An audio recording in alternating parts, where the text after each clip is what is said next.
Hello everybody, welcome back to Let's Play Hearts of Iron 4 Kaiserreich as Ukraine. Let us continue on from where we last left off. So, we've been dealing quite a lot with Romania. We've taken Bucharest.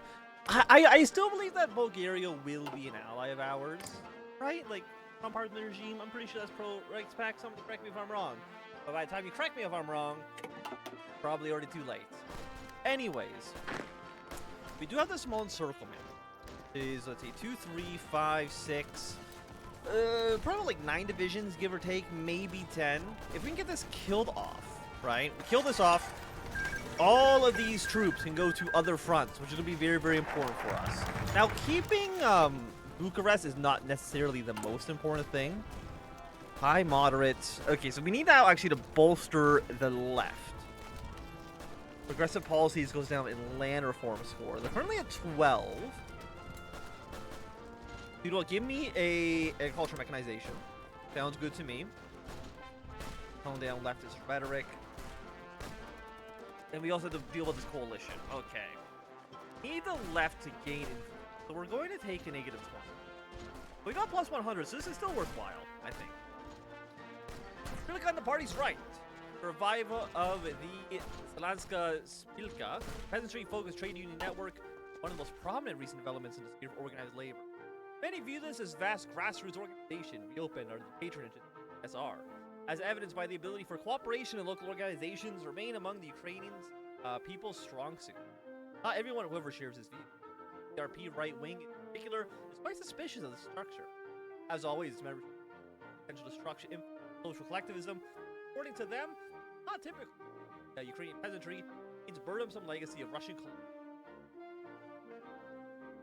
These fears have now been taken the shape of concern of the Ukraine. Apparently, this bill provides a cover for radical social spreading anti-Republican propaganda. Strata of the organization so large and decentralized, it's only natural in the UPSR. Radical secret opting wages against reform. Investigation is possibly activity conducted, and the union itself should be RDP left wing. Line of reason. Konstantin Matsic is one of the leading figures. Party's very inconvenient. Privately, is called for this borderline paranoia. Maintains this bill is important for elements of the countryside. The education organization efforts are especially valuable now, during the ongoing land. Add on to this, it strengthens the moderate plus decree for radicalism. As such, the state cooperate with the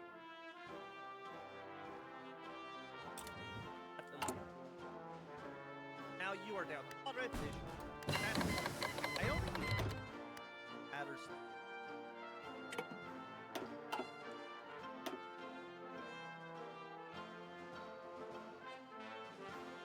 We also need to make sure the negative figure but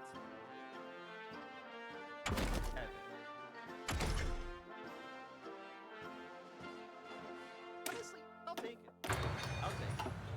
How are you guys doing? Because we have Italian state is Sardinia is actually declared well, which I'm gonna play. Does that Entente? And I'll call allies or join wars. Okay. So Sardinia can't get involved. They don't actually really do anything. Which, I mean, you know what? Fair enough, I guess. Even provide you a little bit of support. We're still holding on to Bucharest. I would like to take Politsy back, if at all possible. And I know Bulgaria is losing some of these coastal ports. But I don't think it's actually that big of a deal. I'm just going to move Blue Army over here for right now, because he's got low organization.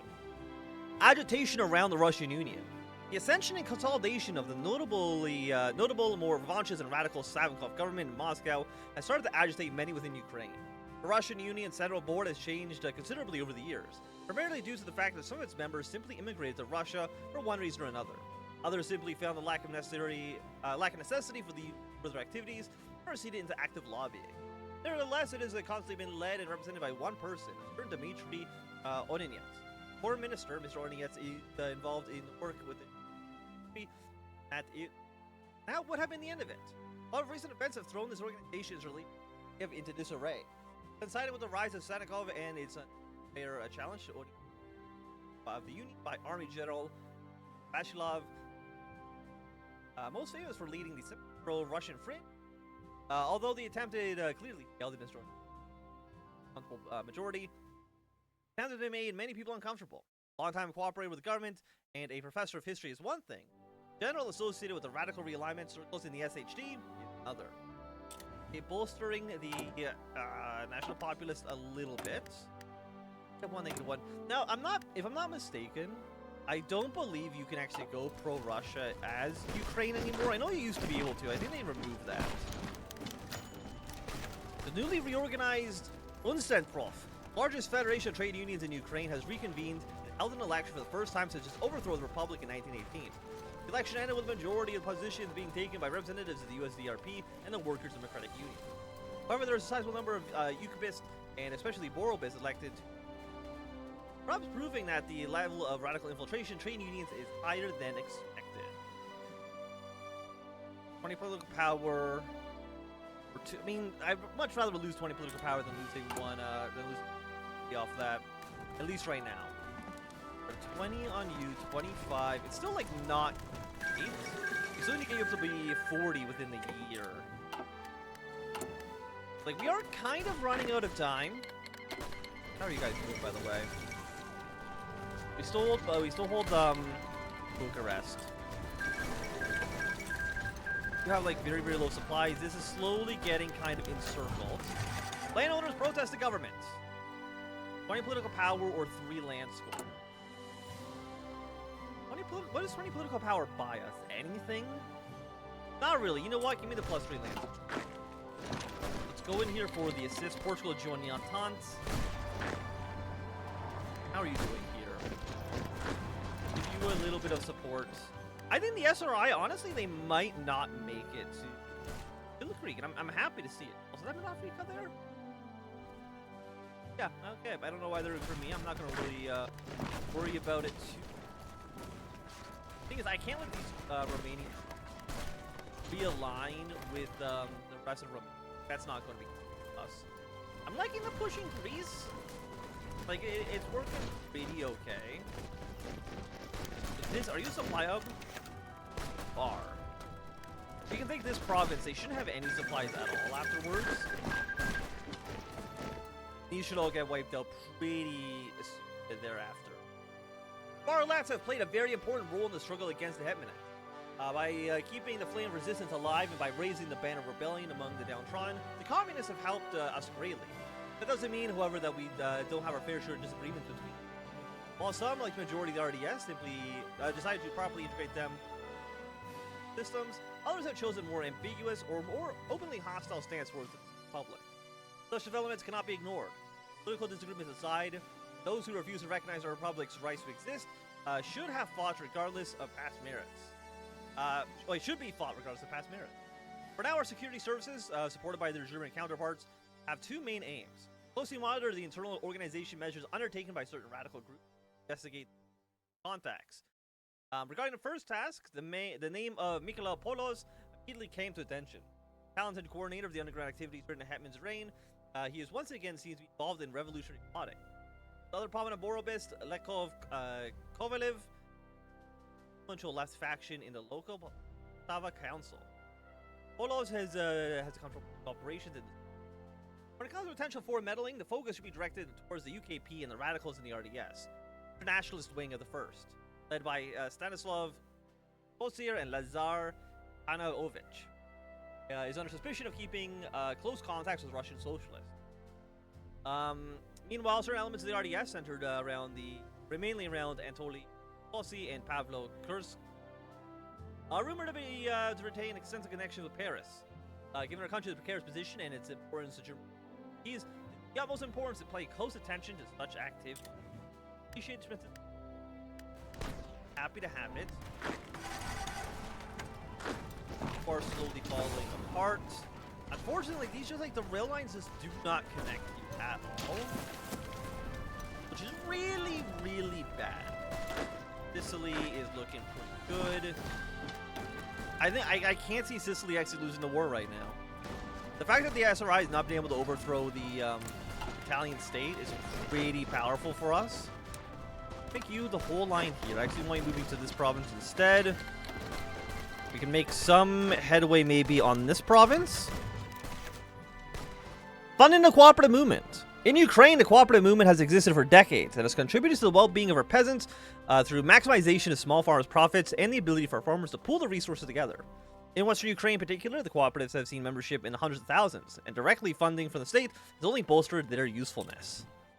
So we're spending some political power for a little bit of score here. Honestly, it's not like a great value compared to some of the other ones that we've seen, but it could be a lot worse. Okay, Red Army is taking a bit of a beating. I'm not happy with this. I don't know if they're going to actually take... Do you have superiority here, really? Like, do these actually... I guess they just, like, never actually connect, huh? It's crazy there's just no rail connection between Romania and Bulgaria. Like, it really is going to hamper our potential here. So even if we take the supply hub... delete this line for right now. Can I move into like a different province? Maybe that'll mean I will not gonna take like horrible issues. There we go. The March of Polesia. The March are parts of Ukrainian Polesia. Large landowners dominate the land. Landform goes down by landform goes up by 3. 4% stability and negative 30 political. You know what? I'll take it. I think we need to get those stuff kind of like on the move. We're at 21, poor, still uncooperative. This will be done in 2 days, which is good. So we're 21, 25. These will get us up to 41. You will get us up another 3 to get us up to 28. So we're getting closer. Okay. We have decentralized bureaucracy. Fantastic. Daily people's governance. Stability, war score, more land score. Okay. Okay. And then you're just like army stuff, which... Actually, you also gave us industrial score. The hour approaches more than 50... We're at 55%. Okay. 1 extra research slot. You know what? Yeah, 35 days. I mean, we take a little bit of research penalty, but honestly, it's not that bad. The Russian state has been declared. Okay. So is it before or is it just like Russia? The Russian Republic? Actually, I did not pay attention what it was actually called. A lone shot. A couple of weeks ago, a particularly... Actually, I should check, by the way. How are they feeling about our coalition right now? They're still uncooperative. Okay. A couple of weeks ago, a particularly troubling incident occurred during a routine inspection of Northern Military District in Chernov. General Tityunyuk, the head of delegation, was attacked by the firearm while preparing to depart from the city. Fortunately, the general remained unscathed and the perpetrator was quickly apprehended, all thanks to the quick action of the personnel present during the attack. The detainee, a captain of a local garrison, denied involvement with any group and insisted that he acted alone, out of patriotic duty and devotion shared by any Ukrainian. The investigators found the statement to be quite dubious, and indeed, after some thorough background checks, a possible link with the SHD was uncovered. This revelation is quite alarming. Our security services, preoccupied as they are with curtailing the activities of the radical left, seem to underestimate the risk posed by the now remaining hetmanist infiltration of the armed forces. Many now call for the government to rethink its strategy in regards to political extremism and redirect counterintelligence efforts against the remaining monarchist elements in the military. Even a bare minimum, like more thorough background checks for the officers, might reveal potential threats and help to prevent incidences similar to the assassination attempt. Still, there exists a opposition to any such suggestion. The investigation, after all, failed to pinpoint any accomplices of the perpetrator or connected to any ongoing conspiracy. The opponents argue that this is regrettable, but most likely isolated. And it doesn't facilitate a full-scale witch hunt among the officers. Army experience goes down by 30. I genuinely could not care less about negative 30 army experience. Absolutely. Oh no, the socialists will get more power. That's fine. Influence of the left is now high, so we need to make sure... Oh, actually, now the censure is too powerful. 75 political power. Social liberalism and social democracy goes down. I mean, the thing is, like, our stats are really not even that high to begin with. Which is not great. Infantry here. You can go to Red Army. how's our units actually looking? Because you're 18 combat with. Engineer, support, artillery. What is our equipment load out? Maybe they have decent artillery. We could maybe, because we're, what, 18 combat with right now? Like, if we were to throw in, hypothetically, an artillery piece, we'd have nowhere near enough. Okay, so you know what? Actually, let's duplicate you. Let's throw in 1 artillery. This will just be copy. That's fine. Give me 2 of you for now. Nothing crazy. Just 2. By the way, okay. Italy. I mean, Italy's looking so fucking good. This is actually an incredible, like we can kill Italy. CNT's gonna win in Spain. That just always fucking happens. I don't think there's anything we can do about that. Like, we could be looking at a very that's what someone's calling national populace. We could be looking at a very, very, very weak international. Which I don't think I need to explain is very good for us. Mostly, the thing with us, because we're mostly gonna be fighting against the Russians, but a weak international means that Germany is not really at a risk of collapse, right? The biggest threat to Germany, in my opinion, is British naval invasions. Because the AI is simply, like, not good at dealing with them.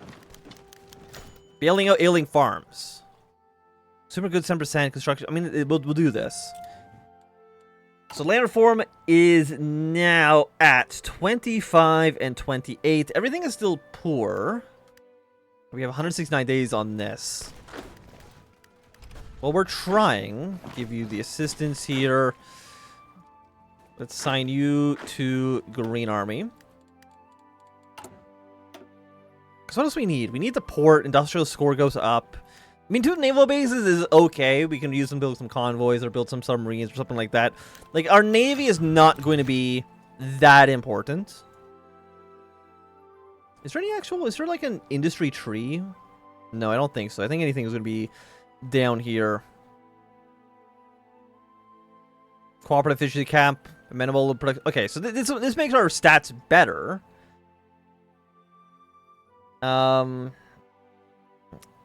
Not left coalition collapse. Okay. The Finnish Ottoman.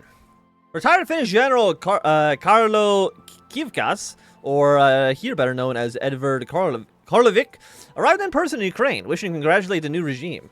A private person who... As a private person, this is quite odd, but he has received by Petruria nonetheless. Jovial man has fought under Petruria after Ukrainization of his 113 Rifle Division in 1917, and has been well liked by his men. Some of the former officers of the 113 Division organized tour for the old Ottoman, visiting Dobno and other locations across Volhynia, where Kivkas had fought successfully against the Bolsheviks and the Germans before being imprisoned by the Skoropadsky regime. Kivkas was a quiet figure. Unlike Mannerheim and other Finnish Stars generals, he was not Finnish. He was not Finnish-Swedish, but of a humble peasant family. And he kept his demeanor ever since. He has served decades in Central Asia, teaching himself to use the sword like a Cossack, and learning Tajik, Kyrgyz, and Uzbek. The general continued to insist that that their Turkic language must be related to Finnish. He even took Tajik orphan Gulbegim as his adopted daughter Olga, as she would have been otherwise married against her will. Olga has accompanied her father to Ukraine, having lived in Odessa much of her youth. The old man's visit stretched for the entire week, as he wished to know every detail of the victorious struggle of the People's Army, and seemed to take great pride in success of the cause that he had helped decades before. After petition by his former comrades in the military, Kivkas was awarded Cross of the Order of Liberation 2nd Class for his service to the People's Republic in 1917 and 1918. Well, thank you. It's always good to have a lovely Finn on my side. Sure, we'll take you next. Again, I don't really worry about the technology too much. Do we take a loan? We lose 10% support for our ideology. And all we get is enough points to take one of these. 8 steel. One fact, I mean, actually, that's the 80 though, doesn't it? Needs 80 points. We're -2. We need to get up to... It's going to be close. I think we do take the loan. Give me the loan. Wait, it's like 69 days? I thought it'd be a little faster. Okay, let's go industrialization a little bit more. +2 on this. We're on middling. Was at 30 and 23. And again, we're gonna get these two very, very soon. I thought this would be instantaneous. 6% party popularity is fucking. It's so bad. It is like not at all where we want to be right now, unfortunately. But I will say, at least right now, I think it's be a good time for us to end this episode. So if you enjoyed, a thumbs up. Not enjoyed, thumbs down. You want to see more, subscribe, and goodbye.